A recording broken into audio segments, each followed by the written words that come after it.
with the clothes on our back and our backpacks, moved to Cambodia with no jobs lined up, just went and made it happen. We don't know how we're alive, to be really honest with We you. look back on it like, how are we still alive? Like it's like we did a lot of dangerous stuff every single day. Every day. Every single day. It's important to talk about that travel's not always fun. It's not what it looks like on Instagram. When you travel and then you go home and see your friends from home who haven't been abroad or haven't traveled, it's really hard to relate to them. It was interesting to go back to the US after being abroad and seeing the way people were living in the US, like what they valued compared to what our lives had been abroad. And it just didn't make sense to me. Phnom Penh is a very vibrant city, and it's a city where people are making things happen all the time because you can. Yeah, we just love being abroad, and we just keep finding ways to stay abroad.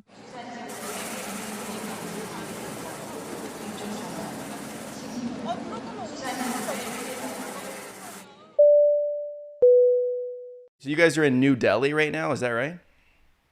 No, we did get into Delhi a couple days ago, but then we took a 9-hour bus north to a city called Shimla. So we're up in Himachal Pradesh, like in the mountains. How long have you been in India for now? 3 days. 3 days. But we've been here many times, like to India. So yeah, not our first time, but we are still a little jet lagged. It was hard to get out of bed this morning. Yeah, you guys are all over the place, right? Like you live a very nomadic lifestyle. How many countries have you been to in total? Over 30 for sure. Mid 30s, I think. Probably mid 30s, yeah. And you've been to India multiple times now. Yeah. We've been to many different parts of India. We always try to go somewhere different, but also we return to places that we like. And yeah. I think this is your 5th time here? No, it's my 7th time. 7th I was time. counting, yeah. Oh my God. I think it's your 5th time. Okay. Oh my God. I was playing pickleball today, and there were a few guys there that were from India, and I was talking to them about traveling there and what that's like, and I mentioned that the assumption that I had, or maybe it's I don't know, something that I heard from other travelers, is that India is not really for like inexperienced travelers. Like you kind of have to know what you're doing because it can be a little bit more challenging. Now, I've never been to India, so I don't want to talk out of school. Has that been your experience as well? Do you feel like you need to be more experienced to go there? I do think so, personally. Yeah, it is a place that can be very intense, especially if you're not used to traveling abroad. Just so many things here are different than what you're used to back in the States or Canada.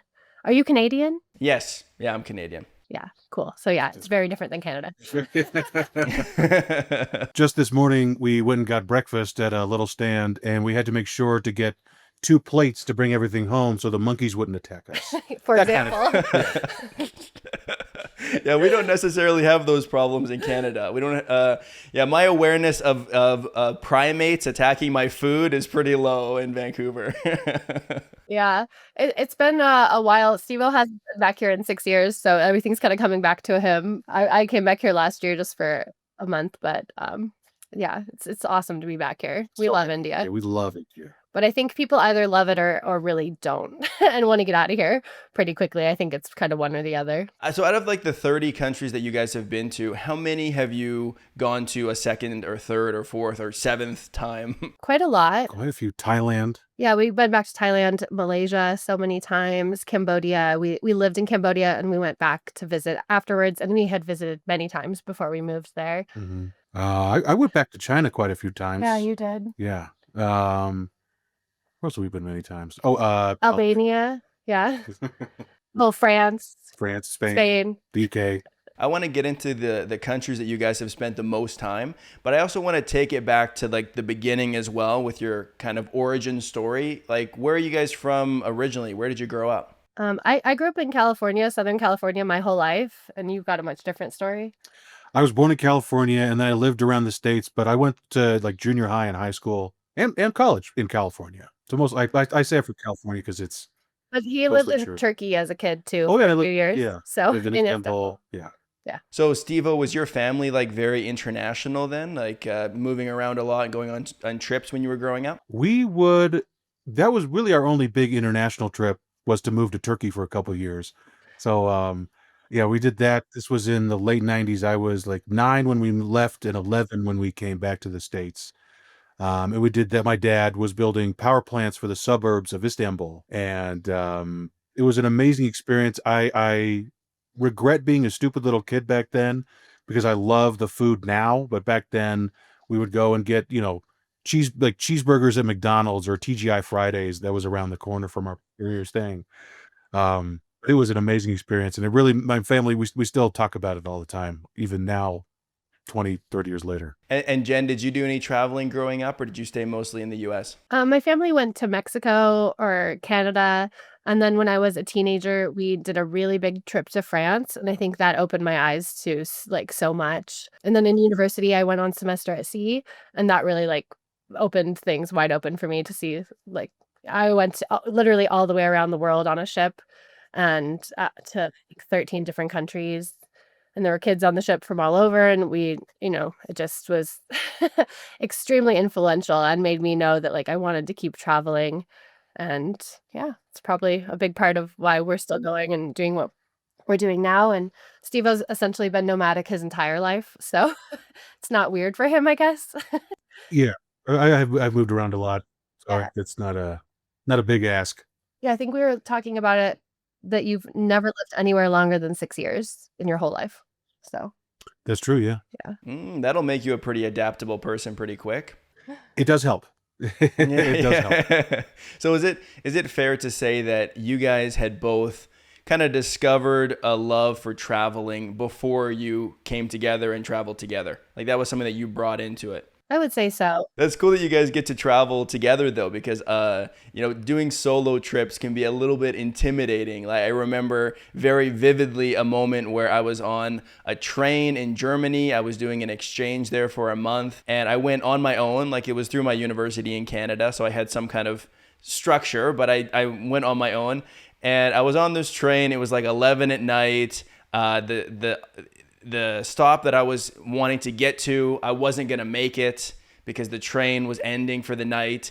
And I remember just thinking, I don't know if this traveling thing is for me. Like I'm going to be sleeping outside in a strange city that I've never been to before, like in somewhere in Germany, and I'm all by myself. Like this isn't adventurous anymore. It's just like not fun.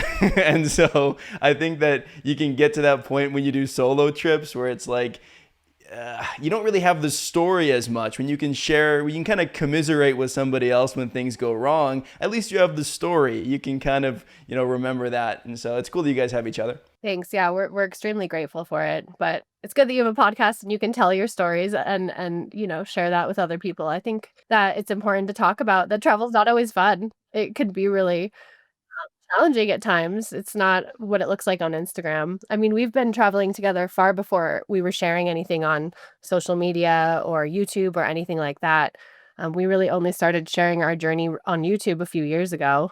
So there's so many moments that are not, glamorous by any means. Oh yeah. Sure. And I find that like that is a big part of the podcast, I think, is kind of like hearing other people's experiences.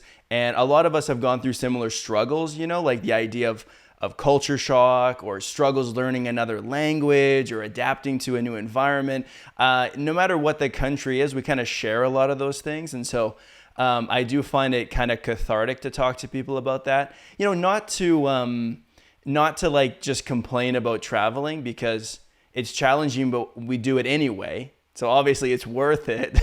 It's just more about like understanding that, it isn't just like what you see on Instagram. Yeah. And it's also, I don't know if you find this, but when you travel and then you go home and see your friends from home who haven't been abroad or haven't traveled, it's really hard to relate to them because they can't relate to anything you've gone through. It's nobody's fault. It's just a fact. So when you're talking to other travelers, you just automatically have a lot more in common because you've just been through similar experiences. And yeah, it feels good to talk to other travelers. It does. It really does. Yeah. I think that there is like a kind of subset of society that is willing to make more sacrifices to have international experiences, because moving to another place, like, going on a vacation somewhere is one thing, but I mean, you guys are living a nomadic lifestyle, like my longest trip was only 9 months, but that's still, a pretty big stretch of time. And so, you have to be committed, and it's not easy, and you got to really want it. And most people just don't want it enough to do it. And so this podcast is kind of honing in on that minority of society that like really loves cultures and and it becomes a part of their life. So let's get into like where you've spent the most time then. So you've been to 30 different countries. Where's like the number one where you've spent the most amount of time? That would be both China and Cambodia. We spent 3 years in each country, but that was, gosh, we went to China in 2011, and then we moved to Cambodia in 2015. So it was, 10 plus years ago that we lived in both places. Yeah, it's been a while since we spent a lot of time in one place for an extended period. You guys live mostly a nomadic lifestyle, so you don't spend a lot of time in one place normally. So China and Cambodia, you said were kind of like equal 3 years in each one. How kind of like seasoned were you guys by the time you did that first long trip in China? Like how many kind of trips had you been on before that? We had never traveled together, like outside of California Yeah. at that point. Wow. Yeah, I guess this is kind of like our origin of how this all started. Stevo and I have known each other since high school. We met in Spanish class and we were just friends, but we dated on and off through university.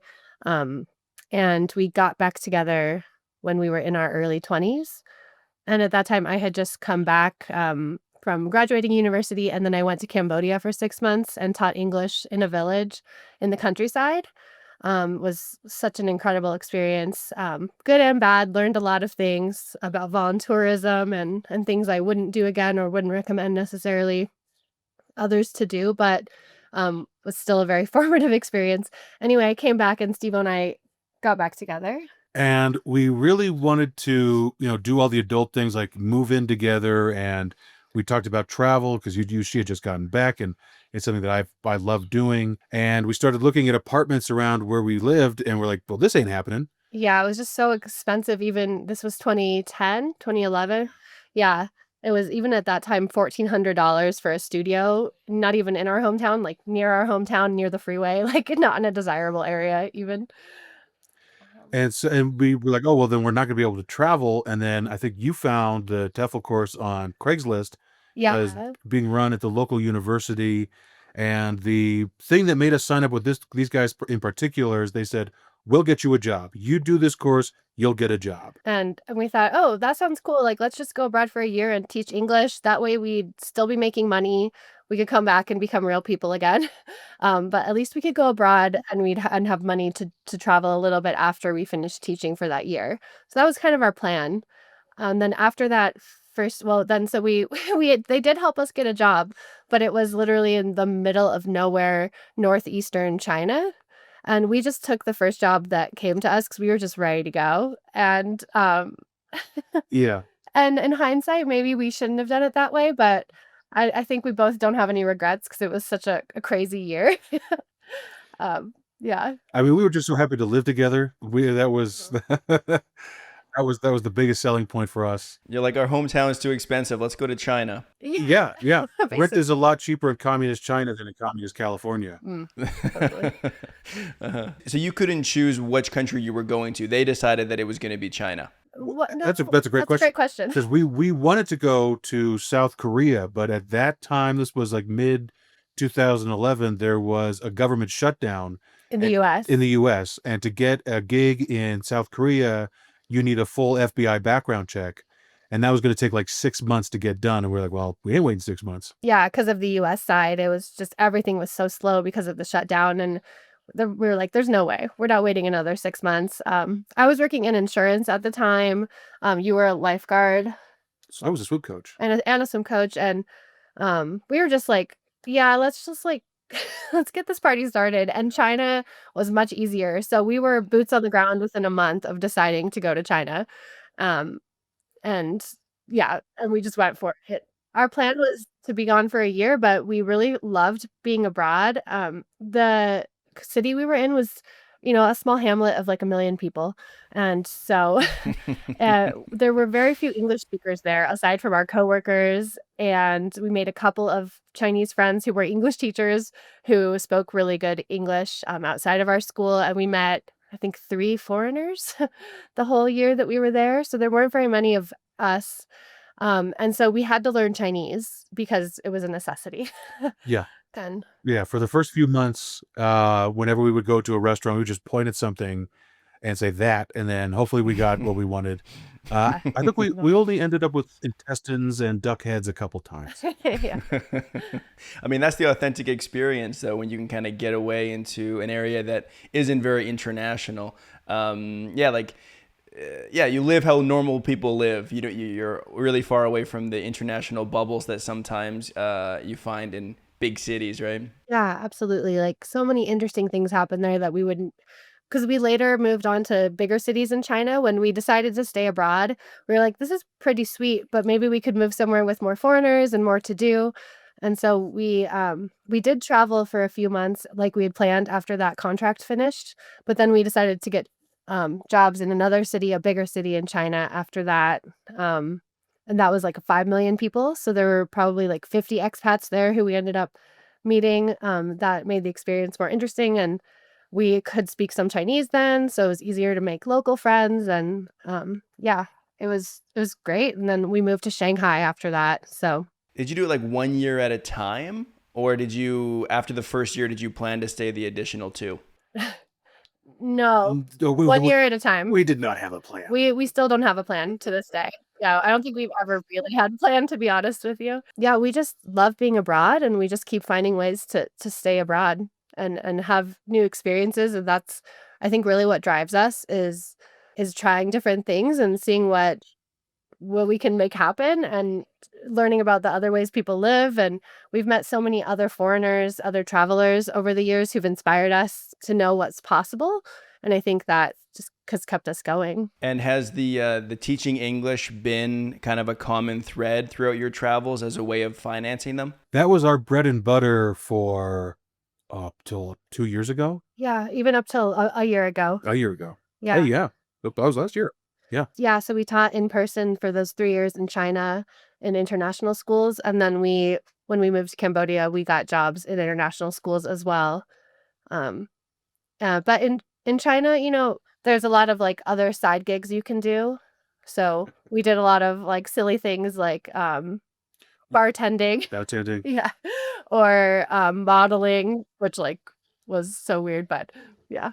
Um, I see it. Thank you. yeah, there's just so many random things you can do as well. And so we've always just said yes to opportunities to come up, because why not? So like you guys, have this kind of nomadic short-term travel lifestyle, right? What was different about China? Like, why is it that you wanted to stay there or ended up staying there for 3 years as opposed to making it more short-term? I think at that point in our journey, we didn't know that this sort of lifestyle was even possible. We knew that you could go somewhere and teach, because that is what we had learned how to do. And then even during our time in China, we started meeting people who were on the path to making this sort of lifestyle happen. Yeah. And I mean, good. sorry, this was like 2011 when we started, so it wasn't as common as it is now to be like a digital nomad, or even as possible as it is now, of course. Sure. Yeah. That was kind of the beginning of your journey. Like you weren't well established as nomadic people yet. You were still figuring it out. Well, it's not our radar at all. Not at all. We moved to China with, I think, like close to 300 pounds worth of stuff. And Yeah. now we traveled with like 2 bags 2 bags and 2 backpacks. and 2 backpacks. Yeah. So we've learned our lessons over the years. Yeah.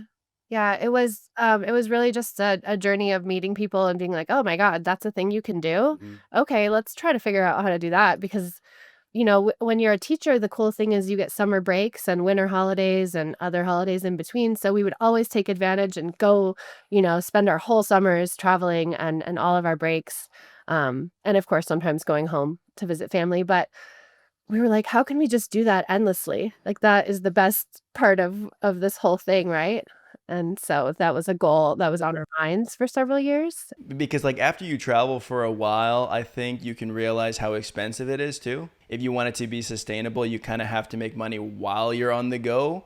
I did lots of trips, like right out of high school, I went to Australia for 6 months. And then about a year and a half after that, I went to Southeast Asia and did a few countries there. But I got tired of like going on a trip, coming home and then being like broke, and then without a job, and then starting over. And so the fact that we're English native speakers gives us that convenient kind of in to doing remote work, because I mean now lots of English teaching is done online, right? You can do classes over Zoom or Google Meets or whatever. And so it's kind of an easy way for us to do that. We're also seeing, I think unfairly, but in a more favorable light, because we're native speakers. Like, we get preferential treatment, I guess is what I'm trying to say, because we're from the US or from Canada.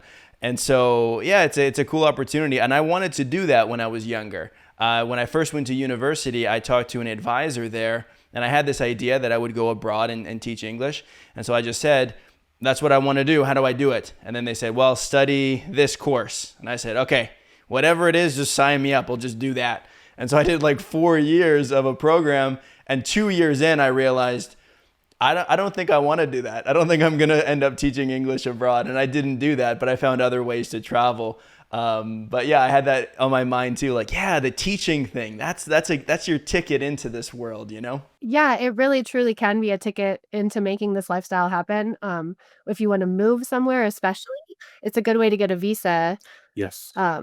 If you want to live in one country and really get immersed. But to your point, online teaching is huge now, and we have done that for many years. I only just stopped teaching English online last year and moved full time into our business, but it really sustained us all this time and made this whole lifestyle possible. So Really. yeah, we're very grateful to be able to do that. It was the way that you started as well, right? You said that you were doing that in Cambodia on that 6-month trip. Yeah, that volunteer trip, I had really no background in it. I studied speech therapy in university, so I had, some background knowledge of some things, but I was not by any means a trained teacher, which is another reason that it's, anyways, it's yeah. But it was something I really enjoyed, figuring out how to teach and seeing the results that my students would get, and like their confidence grow in speaking. Um, so I think it was not something we intended to do for this long. It was a means of just getting abroad for a year, like I said, but yeah, we're very grateful to have found it. Like, after the 3 years in China, did you guys have any back and forth with the US, or did you just were you full-time travelers at that point? During our 3 years in China, we went back twice. Yeah, we went back for a friend's wedding, and then we went back for our own wedding. We got married back in California. But then after the 3 years, were you guys immediately on to the next country, or did you go back to the US as well after that? No, that's a good question. We went back to the US thinking that we would move to LA. We found out fairly quickly that that was not what our hearts and minds and bodies wanted to do. Yeah, like I very quickly saw myself in therapy, just like having panic attacks, not wanting to be back in the States, just like knowing it wasn't where I wanted to be. It was interesting to go back to the US after being abroad and seeing the way people were living in the US, like what they valued compared to what our lives had been abroad. And it just didn't make sense to me. I just was very unhappy. Yeah.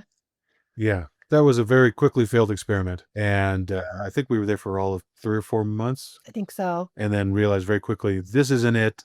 And we had been to Cambodia before, and Jen had spent the time there, and we had gone there to visit while we were living in China, and so we just with the clothes on our back and the bag and our backpacks moved to Cambodia with no jobs lined Yeah. up, just went made it happen. Yeah, and I think we should mention that after we left China, we spent 6 months backpacking. So that was also something that was huge for us. We had saved money while we were in China, and we spent time in Cambodia. Well, yeah, more time in Cambodia, Thailand. Myanmar. Yeah, and oh Malaysia. yeah, Myanmar for a month, Malaysia, and then India for 10 weeks. So going back to the States was just such a very different feeling. We hadn't just been in China, but we'd been like all over it and seen a lot. And yeah, I think that's what also made it really hard to go back. It's like reverse culture shock, right? Oh, very much so, Absolutely. yeah. So Yeah, big time. you said that when you went back, you realized that what people valued in LA was not what you guys valued. How do you think the average American thinks, or what's different, I guess, about American values versus the values that you guys have now from, traveling to different places? I think at the most base level, just having stuff. We don't have many possessions. We just got down we have even less now. We got rid of our last bag. So now we're down to the 2 bags and 2 backpacks. Yeah, we donated all of our winter clothes. Yeah. We're not going back. No more winters. No more winters. Yeah, no more winter. No more winter. No, we're here. It's like 90 degrees in the middle of the day. Yeah. We're back in our element. But I think that was the biggest culture shock, because we just traveled for 6 months, just backpacking. So we're wearing the same clothes all the time. Our clothes were ratty looking, but we didn't care because we were having such a lovely time. And to come back and just see, like, our friends had graduated university, because we left as soon as we graduated. So they had started their careers. They'd had apartments. They had, $3,000 couches. And it was just hard for us to wrap our minds around why. Yeah, it's nothing wrong with the way Americans are living. It's just that's what you do, right? When you're settled somewhere, you start to accumulate, and it's totally normal to do that. We just really had a hard time seeing ourselves doing that. So I'm not trying to like talk smack on Americans by any means. It's just personally not what we felt like we wanted to do. Yeah. But I am talking smack. I want to make that 50-50 split here. No, that totally makes sense to me. I think that, if you're on the road a lot, it's hard to keep a lot of stuff. Yeah. And I think life on the road, it gives you the sense of freedom that is really hard to come by when you are settled somewhere, whether that's settled abroad or at home, really. But I find it very addicting. I think I have ADHD, and so I'm always chasing dopamine hits. I'm not diagnosed, but like all of my friends are diagnosed, so I'm pretty sure there's a good chance that I do. Anyways, I think this lifestyle really lends itself to work for me in a lot of ways because I'm always doing new things. I can be like creative and have fun and do all these new things every day. As a traveler, what's the biggest dopamine hit that you get? Food is a big one for me. Yeah. What do you think? I was thinking when we get to a new place, and then like creating that, that the map in your head of where you are. It's like, okay, though that's where this is, and that's where this is, and to feel like you have a place instead of when you are like we've been tourists, we've done that before, and you just kind of go from spot to spot to spot, and then you leave, but you don't really have an understanding of where you are. Getting the chance to understand, okay, if I walk this way, I'll end up in this part of town. And when you have an extended period at a place, to feel more like, okay, I belong here more than I am here, if that makes any sense. That makes total sense. If I'm on a vacation somewhere, even for a short amount of time, I do this little thought exercise where I look around at people and I just imagine what a day in their life would be. Like, oh, here I am in whatever country or, city. Oh, I wonder what it would be like if I was on my way to work right now, like that guy is, or if I was taking the subway to go to the university like that girl over there is, or whatever, like wanting to get deeper into it versus just like being there for 10 days and then going home. Yeah. Exactly. So then, okay, so you went to Cambodia. That was the next long haul trip. You guys had visited there on a backpacking thing after China. Jen, you had already taught English in Cambodia. So you guys already had somewhat of an idea what you were getting into before you went there for the 3 years. Is that accurate? Definitely somewhat. Like, we had made friends when we had traveled there. Stevo's a stand-up comedian, and there's stand-up all over the world, and he had connected with comedians in Phnom Penh. And so like we had that in with some friends, and then we just met other people while we were traveling. So when we got there, we had somewhat of a network to draw from to find jobs, and that really, and to have a social life as well. So that really helped. That's cool. Yeah, I've been to Cambodia one time. I think I was only there for maybe a couple of weeks. I was actually looking through my Instagram before this call to see when I was there, and it was in 2015 as well. So it was I think the same year that you guys got there, right? That was in April 2015. Yeah. It was kind of my second big trip. We did Thailand and Vietnam and Cambodia all in the same one in like 2.5 months. And it was a really, really cool experience. I found that Cambodia felt very different than like Thailand and Vietnam. And I'm more recently I've been to the Philippines as well. And I feel like, now, it was a long time ago that I was in Cambodia, so I might be forgetting, but I feel like it also is quite different. Do you guys get the vibe that Cambodia is kind of unique in Southeast Asia? Absolutely. For their history, Cambodia has been through things that the other countries haven't been through with the genocide that happened in the 70s. It's very That's a recent good point. and you really do feel it. Mhm. We were so lucky to make some good Cambodian friends. Shout out to Mike's Burgers in Phnom Penh. Mike is Cambodian American and he has family. So we met his sister and her husband Bon, he's passed away now, but Bon worked for the king of Cambodia back in the 50s and 60s. And back then, Cambodia was extremely prosperous and wealthy, on the same par with Thailand, with Vietnam, like with that whole region. He was actually sent by the king to Austria to buy crystal for Cambodia's first airline that was going to be that was on the plane. So it was interesting to learn about what Cambodia had been and then how much changed when they killed the doctors, the teachers, the lawyers, like everyone, the musicians, like all the people who made society what it was and forced everyone to be farmers. I mean, it really it's the reason Cambodia is so different now than the surrounding countries and Cambodian people, despite all that, are just the friendliest people in the world and the kindest people. Um, so it's it's an amazing place with really amazing people. Yeah, Cambodia is quite a bit less developed in terms of like infrastructure and things than Thailand, for example, right? That was something that I noticed when I was there. I think that the backpacker path is pretty well worn in Thailand and even in Vietnam to a certain degree. And so you can kind of stay in some pretty big international mega cities and it seems, kind of like you're somewhere in the West maybe, and you're surrounded by other backpackers and stuff. And when we went to Cambodia, that divide between the rich and the poor really kind of hit me in the face, where we would be like on a gravel road with like some kids running around in the street, and it's very like low key, kind of like almost rural looking.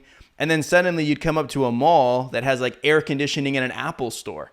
And I'm like, my mind like couldn't comprehend how these two things could be like on the same block, like just extreme poverty and extreme wealth at the same time. And I know those things exist in other places in Southeast Asia, but I think it's easier a little bit to maybe insulate yourself in places that are more touristy, or maybe you just don't see it. I don't know what the difference is, but it was very apparent in Cambodia where it wasn't in the other countries, I guess. Yeah, we know what you mean completely. Yeah. Yeah, that makes a lot of sense. There's a huge disparity between like rich and poor in Cambodia. I had a unique experience when I was in Cambodia that I didn't have in the other countries as well, in that my sister had a friend that she studied with here in Canada that was from Cambodia, or is from Cambodia. And he moved back, and then like, I don't know, a few years had gone by, and then I went to go backpacking there. And when I was there, he happened to be getting married. And so we like met up with him in the city that he was at. And he was like, hey, do you want to be like one of my best men at the wedding? And this was the first time that I had met him, keep in mind. So I was like, yeah, I mean, if you want me, sure, we can do it. And so he put me in the wedding. Like he got us like custom tailored suits, and we were in like an authentic Cambodian wedding, which took like 2 days, like hours, and as like a very long ceremony. And the bride and the groom will go through multiple wardrobe changes throughout. And I didn't understand anything because, I don't speak the language, but I was just sitting there, wearing my suit. I'm like 2 feet taller than the guy next to me. Like I'm just like this awkward guy in the corner. And it's funny. I like look back at those photos, and there was a lot of good memories there. And it felt like I was having an authentic experience because I was, where being in Thailand and going to like Phuket and stuff, you can just see like a bunch of Canadians and Americans and Germans as far as the eye can see. But yeah, it was really cool. I felt like I was pretending to be Cambodian for a day. Totally. Yeah, Cambodian weddings are epic. Yeah. It's very cool you got to do that. Yes, yeah, they're a big deal. Yeah, multiple meals, like yeah, all kinds of stuff. Big reception at the end, a dance. Yeah, it was really really fun. So what was that like then being there for so long? Like I was only there for I don't know 2 weeks or something like that. So like 3 years in Cambodia is quite a bit of time to get used to it. Living in Cambodia, specifically living in Phnom Penh, was amazing. It was like being in university, be back in college, because people were starting clubs, people were starting new businesses. There were people from all over the world, and because there was such a low barrier for entry, so many different things were happening all the time. So new restaurants would open, and they'd have great deals, and then they would close, and then another new restaurant would open, and they'd have cheap meals too. And you'd have food from all over the world there because, yeah, it was like Cambodia is a very open country, so it's pretty easy to go in there and start a business. And we also made so many local friends. So, like, we were also lucky to attend weddings of colleagues or friends, and other events that are like Buddhist celebrations, like opening of a building, or I mean, I feel like there's a celebration for just about everything. So, there's just always something going on. Phnom Penh is a very vibrant city, and it's a city where people are making things happen all the time because you can, you know? Yeah, like Stevo started a comedy club there. Um, we were both involved in so many organizations. I started a baking club with my friend, and it was just like an excuse to make cookies and like hang out with girlfriends and, and drink wine and eat cookies. But like, there's just so many fun things you could just do. So did you guys spend most of the 3 years in Phnom Penh? Hmm. Yeah, All three. yeah, we lived there all 3 years. We traveled around. We traveled around the country a lot, and outside the country, but we lived in Phnom Penh the whole time. Hmm. So like at that time when you were there in 2015 at the beginning, were there a lot of other travelers and foreigners there, or was that still a more unusual place to go to? No, there were a lot of foreigners there. There were some old hands there. They've been there, you know, 20 plus years. Hmm. People just kept hanging on, and so those were very interesting people to meet who had been there through the rougher periods of the country's history, or their ascent into more development. It was interesting to meet those people and see, like, okay, you could make, and again, these are people we learned more from. Like, you could do this. You can just live in other countries if you're willing to do what it takes to stay there. Yeah, Cambodia was very interesting because it's a pretty corrupt country in a lot of ways we aren't used to. Like the corruption, I should say, is out in the open. It's not that our countries aren't corrupt, it's just kind of at a higher level. But, Cambodia is like you're getting pulled over and the cops are getting a couple bucks off of you kind of country, right? Um, and and it's just rougher around the edges. So the kind of foreigners who would go there could also be a little rougher around the edges. You'd meet all kinds of people. Some Mm. not so great, but some incredible. So And so was that hard to adapt to? Like being in an environment that's a little rough around the edges? Or was that not a huge stretch for you guys? I think we like a little grit. I think it makes it more interesting. Like to your point, we also love places like Bangkok where you can have all those amenities and things that make life easier. But I do think it makes life way more interesting to have that rough around the edges, feeling. Hmm. Yeah, it sounds like the picture that you guys are painting is kind of like the wild, wild west, where like, Totally. lots of opportunities to do this and do that, and that sounds cool. Is there a language barrier traveling in Cambodia? In Phnom Penh, not really. We did learn some Khmer, which is the local language there. But we called it like tuk tuk Khmer, right? You want to like be able to direct your driver, like turn Yeah. right, bat sadam, bat swang, like stuff like that. Some TD. And like food words, that's important, right? If you want to go eat at Yeah. street stalls, you need to know the food words. The numbers so we could bargain. Polite words, really basic conversation. But Yeah. for the most part, a lot of Cambodians speak very good English, especially in Phnom Penh where they're interacting with foreigners more. So, um, yeah, it wasn't really a big problem like it was in China. How many languages do you guys speak in total? Oh, we barely speak English. Yeah. Maybe one and a quarter. I mean, we speak a smattering of languages okay.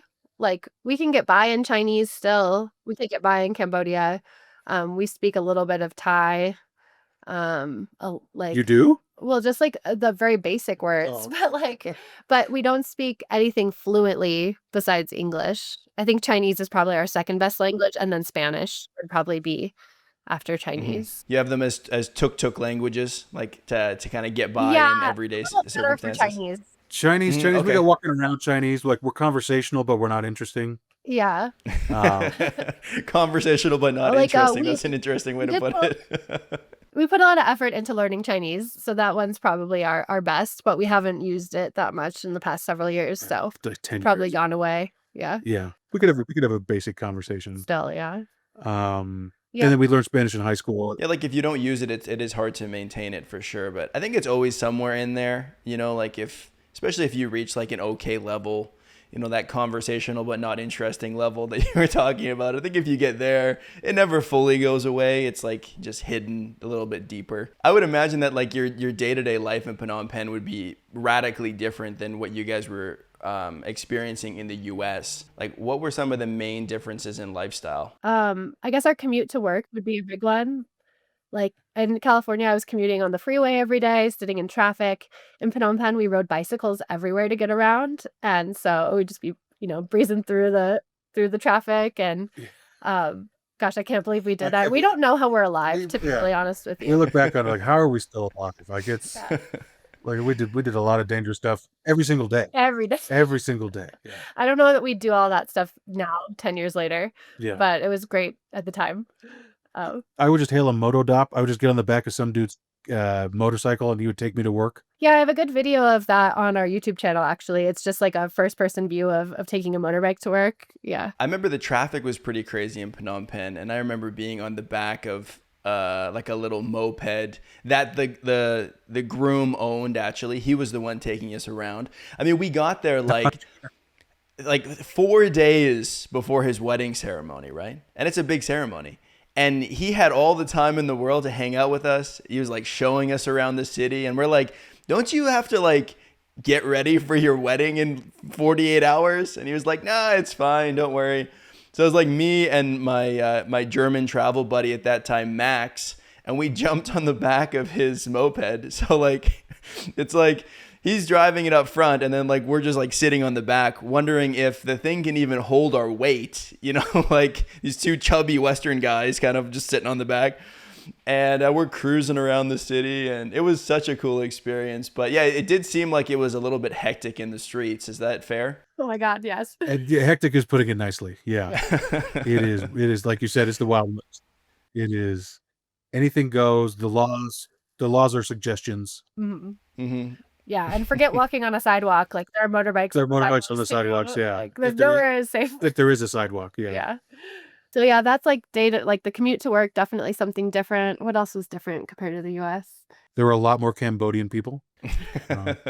Although to That's be fair, strange. we are from close to Long Beach, which has like True. the second most Cambodian Yeah. people in the world to Cambodia. Okay. So So did you guys have like some exposure to the culture even before you went there on the first trip? no. No. Okay. No. I mean, Not until we didn't really know that till after yeah, we came. didn't know there's little Cambodia like less than an hour north of where our we grew hometown. up. Yeah. Yeah, But we didn't know that it was there until till later. later. And then we went there, we went to the restaurants there, and it was just like being back in Cambodia, the big, huge hall and Yeah. the food. And they would have like Cambodian weddings in these big halls, which felt very much like the weddings in Cambodia. Although I don't know if you saw this when you were in Phnom Penh, but a lot of weddings take place on the street. Yeah. So they'll shut down an entire road and put up a huge tent with all the tables underneath it. And you just can't go down that street that day because there's a wedding. And it could be any street in the city. I think they actually did do something like that. Like there was an indoor portion, but where we had like the food, they put up a tent on a street. So I think it was that actually for the first location. And then at the reception, it was like an indoor, like really big hall type of thing that they did. I think I was the most adventurous with the food in Cambodia because we didn't fall back on like, oh, let's just eat Western food. Because we were actually hanging out with Cambodian people that were like, hey, why don't you try this thing or that thing? So we had balut. I don't know what they call it in Cambodia, but like that fermented duck egg.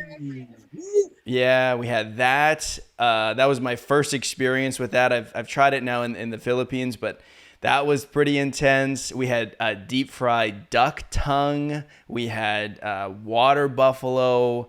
Yeah, a bunch of like crazy stuff. What was your guys' experience like with the food in Cambodia? You're very adventurous. Balut is like a partially fertilized duck egg for anyone who doesn't know. It is very interesting. It is very interesting. We've also tried it after several years. And yeah, it, we're very adventurous as well when it comes to food. When in Rome, and it's awesome when you have local friends who can introduce you to things that you probably wouldn't seek out on your own or would never know about. So, but yeah, I think we tried tarantula, and we actually quite liked it. It's So amazing. it's deep fried, so Yeah. it's like fried chicken, right? It just tastes like the deep fried chicken skin. And they have a great sauce for it. It is, whenever people would come visit us, we're like, oh, we know exactly where we're taking you. Yeah. And we know what the appetizer is going to be. Yeah. Whoa. Yeah, but Tarantula. That's next level. I think Cambodia is very cool for trying interesting foods because out of necessity, they eat pretty much everything there because of like what happened through their history. Yeah. And so like snails on the street, that kind of thing. Grasshoppers. Yeah, crickets were like a snack at the movie theaters back in the day, and they're still pretty popular as a street food. Really crunchy. Really crunchy, yeah. Yeah. What about the water beetles? I ate a water beetle when I was there. Kind of looks like a June bug almost, like it's they had like those legs in the front that look like this. Oh, It's the like big ones. That Yeah. I don't think it's a I've water ever beetle. tried that. No. Was it? It was not good. I didn't enjoy it, but I wanted to. It wasn't. It was kind of crunchy, but it also had like kind of like a bug gooey center to it. It was coated in molasses, I think, on the outside, and maybe it was cooked in that. I'm not sure.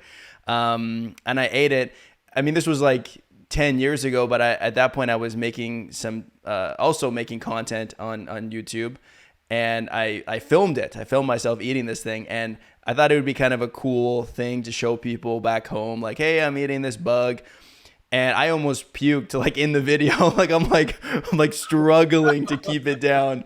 So I didn't look as cool as I thought I was going to look in the final product. I didn't keep my composure. But it was an experience. It was fun. That's hilarious. Yeah. It's so much fun to try different things, isn't it? So I understand that you guys were in Cambodia, like 10 years ago. But like, what would you recommend to people that are interested in traveling there? Like, let's say to Phnom Penh. Do you have any like kind of local tips that would help people? I don't know how it is now compared to when we were there, because as we were leaving, there was a lot more development happening from the Chinese coming in. And so I really don't even know what's changed at this point. But I think just don't be afraid to talk to Cambodian people and get to know them. They are seriously like the friendliest people, and the English level is like good enough. You can have conversations with people. So just don't be afraid to like sit down at a food stall and try something and strike up conversations and get to know people. Yeah, they're conversational and interesting. Checking both boxes. Do like a street food tour. Those are always really good. Yes. What's the company that we know, the guys who started it? Oh, Lost Plate? Oh yeah, Lost Plate does a really good tour. Mm-hmm. We helped them out when they were just like getting started, and they're still going. I think they're really nice people, because that if you're a little bit unsure about what to try, it's really helpful to do a tour. What are your favorite street food options in Cambodia? For me, Bai Sai Charu, which is rice and pork with like pickled vegetables on the side and like spicy sauce. Oh yeah, spicy pepper sauce. Yeah. Oh yeah. What else? That one's great for breakfast. That's a great breakfast. Yeah. Yeah, that's usually when you'll get it. If you stayed up all night drinking, the guys will be out there. Yeah, or I would get it on the way to work a lot. I would just bike to my like favorite little stand, which was these twin sisters who were so sweet, and they ran this stand, and just eat and then head to work. Oh, Cafe de Godaga. Oh yeah, Cambodian coffee. Cambodian coffee is amazing. So it's coffee with milk, but the milk is condensed milk. So it's been that much condensed milk and not that much coffee, but the coffee is so strong. It'll put hair on your chest. It is real good stuff. And they ice that down. Oh, that's iced coffee. Iced coffee. Yeah. Mm-hmm. That's really popular in Vietnam as well, isn't it? That condensed milk in coffee. I've heard of that. Yeah. Mm-hmm. It's very addicting. We call it sweet crack. Yeah. Sweet crack. It's really good. So good. Um, Low block. Yeah, I mean, that's not really a street food. Yeah. What is that though? Lokluk is a beef, like a marinated beef dish with rice. It's really nice, but it's not street food, but it is Yeah. just worth having. Um, Gosh, there's so much good Cambodian food. I wouldn't like shy away from anything if you're adventurous, just go for it. Especially, of course, look for stalls where a lot of people are going. Yes. Yeah. You're looking So for it's what you turnover. call- Yeah. Yeah. Mm-hmm. Yeah, and I would say if Phnom Penh is probably better to live in Phnom Penh than as a tourist because the activities to do there, they're really important to learn about the history of Cambodia, but they're also pretty depressing, right? Like the Genocide Museum, like the killing fields. It's giving you a good idea of Cambodia, but also get out to other parts of the country because there's so many amazing places to visit. I mean, we've been to most areas of the country because we lived there for so long and really made it a point to get around on our school holidays. So like Mondulkiri up in the northeast is beautiful. Battambang is on the way to Siem Reap, so you could stop there, in between Phnom Penh and Siem Reap, which are the most popular places to go. Go to Siem Reap, see Angkor Wat. Of course. Yeah, while you're in town. Yeah. It is 100. We've been there 4 or 5 times and it is amazing every single time. Yeah. It's definitely worth seeing at least once in your life. One of the most incredible places in the world. Yeah. Honestly. Yeah. It's just huge. It's just incredible. Yeah, we stopped over there as well. It was really cool. I think we even because it's like there is like the main kind of like front facing like architecture, but then you get deeper into it and there's even more like in a whole park area, right? I'm a little bit fuzzy on it because it was a long time ago, but there's like multiple locations of different like ruins and architecture and stuff, right?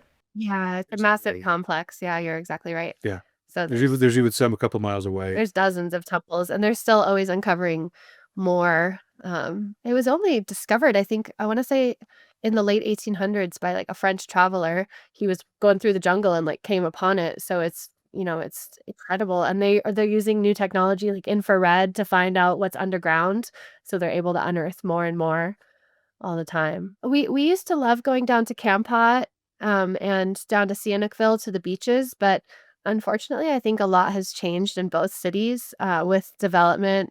Sihanoukville used to be like a sleepy kind of beach town. Like Otra's Beach was just like shacks on the water. It was incredible to go there. And now I think it's like hundreds of casinos that the Chinese have come in and built in that city. So it's changed a lot. So I'm not sure how that is, and I'm not sure how the islands are at this point either, if they're much more developed or not. Because you used to like take a fishing boat out to the islands, or now they have ferries, and I think you can stay in some resorts and things like that. But yeah, I'm curious. I think we'll go back to Cambodia either this year or next year and see. Yeah. We haven't been back. It's been 6 years since we've been there, so Yeah. we're excited to see how it is Yeah. now. And because things were developing quickly even while we were there as we were leaving.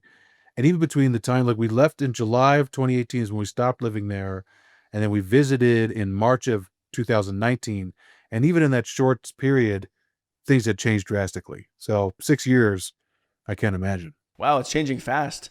I mean, like 6 years is 6 years, but for a development of a country, that's not a lot of time either, right? It's true. Yeah. Yeah. Yeah. Construction happens pretty quickly there. So I would imagine there's a lot more tall buildings. It'd be kind of cool maybe after you guys visit it again, after not being there for so long, we could do another call and you could talk about your experiences there and what's the same and what's different and, how you reconnected to the place. That would be kind of cool. I mean, something that I'm also curious about with your guys' story is like, I mean, being from the U.S. and now spending so much time outside of the U.S., is there anything that you miss about your life in the States? Family and friends would be it for me.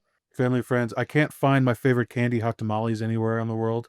But other than that, we have hot tamales here. You do have hot tamales in Canada? we go. Gotta Gotta go to Canada. So not really. Other than friends and family, you guys are pretty international now. Yeah. Yeah. We did go back to the US last year. We had some family things to attend. And then we just decided to stay because they were like pretty close together. So we ended up in the US for about 6 months. We went all over the place. We were in California. You went to Texas a couple times, Seattle, like Washington, Oregon, um, Idaho, Connecticut, Boston. Like we were all over just visiting people, because we thought, if post COVID, let's go see friends that we haven't seen for a long time. And so we just made a big trip out of it. And it's very interesting to be back in the US. It is just so different from anywhere else in the world. And each area obviously is different from, each state is different, and cities are different. And um there was nowhere that I was like, "Oh, yeah, I wanna be here longer." Yeah. What is different about the U.S.? You said it's different than other countries. What makes it so different? I mean, I have a lot of ideas of what to say. I don't wanna be rude. Like, I felt shocked by the poverty in big cities. Like, we're in India right now, which obviously there's a massive disparity between rich and poor here, but you're not seeing a lot of people like sleeping rough, like sleeping in the streets. There are you do see it a bit, but like the hundreds of people you see on the streets of LA is shocking. Or in Portland, Oregon, seeing people shoot up on the street like so many businesses were closed in Portland, and downtown was just, I mean, it's just so sad. Seattle as well. Yeah, Seattle too, we Seattle, saw. rough. Yeah, And Seattle was pretty rough. they're downtown Seattle. Yeah, downtown. So these are major cities. We've been to a lot of places, and you really don't see that in other major cities in the world.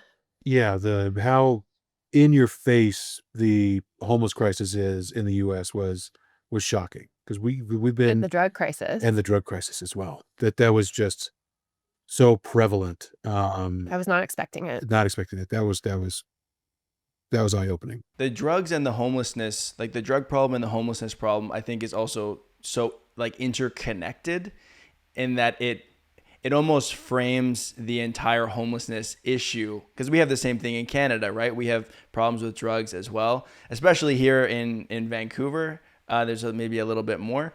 And it changes the way that you see poverty, because it just has different factors that are kind of influencing it, right? When I see poverty in other countries, obviously I don't know them as well as I know Canada, and so maybe I'm missing some of the backstory, but it seems like it's people that don't have enough money to afford rent. Where here in the West, I mean, we're so privileged with like the social safety nets that we're given, to end up homeless, usually, not always, but in a lot of cases, something else has to be going on to kind of put you in that situation, right? So it's almost like the same issue of homelessness, but a completely different cause, I think, here in comparison to other places. Yeah, totally. And I think I can speak to Asia because that's where we've spent a lot of time. Like, wages are really low, but a lot of times families band together, so they're like sharing the cost of the rent and food and everything, to make it work. And in the West, we don't have that much. We have such an independence mentality. You're 18, you're on your own, figure it out. Going home is seen like, oh, you messed up, like you're living at home, like you can't, hack it. It's just a totally different mentality for people. And I think, to speak to social safety nets, like in Canada, you guys definitely have that. And in Europe, they have amazing social safety nets. But I think the US is different in that respect. It's seen as, again, like a failure if you need to use any of the social systems. And there's been a lot of, um, I want to say propaganda is the word that's coming into my head, to make you feel that way, like you have failed, if you need to. Yeah, absolutely. Or like, I don't want to pay for it. I think there's that attitude as well of like, I don't care if other people need it. I don't want to pay for it. Totally. Totally. Mhm. Until you need it, right? Like that Exactly. mentality. Yeah. Yeah. That's the other It's side not. of it. Yep. So I think that was something that really shocked us traveling through the US. I didn't realize how bad it had gotten in a lot of places. Yeah. But it's also such a beautiful country. There's so many incredible things about the US. We even did some long bus travel, just to see what that would be like. Since we do that all over the world, we're like, oh, we've never like taken a bus for, 10 hours in the US. Let's go for it. And Yeah. Yeah, we went to parts of the world or parts of the U.S. we'd never go to. Hmm. Yeah, like Eastern Oregon. It's pretty. Mm. Yeah, Yeah. it's beautiful. Yeah. Yeah.